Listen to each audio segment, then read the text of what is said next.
So what the Differentiating the C's document essentially gives is a way of classifying patients into 3 different groups. The first group, and probably the easiest ones, is people that have got classic symptoms of COVID, and those need to be managed according to current guidance on the management of COVID. Then the other one, which is also relatively clear-cut, is those that have more classic symptoms of lung cancer.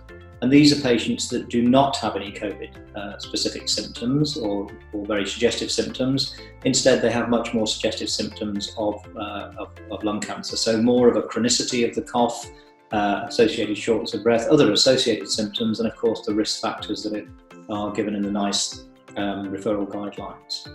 And then probably the most important is the intermediate group, where there are some symptoms that you could interpret as possible COVID or possible cancer.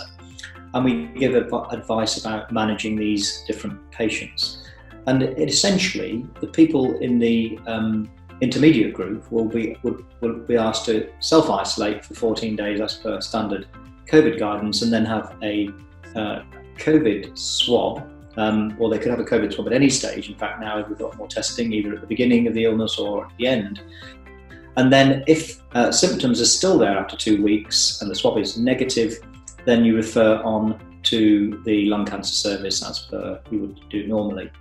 The patients in the query cancer group, much more clear cut, they get a swab as well, just to confirm they don't have cancer. That's a clinical judgment call, but people may wish to do that.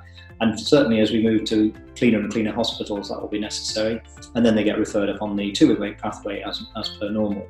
So it's giving primary care some guidance about how to differentiate between COVID and cancer.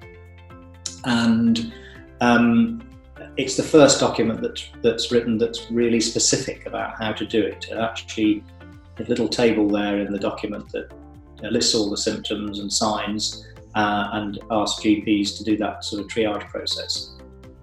So there's lots more work to do. We need to make sure that this document is widely available for people so that they can use it if they choose.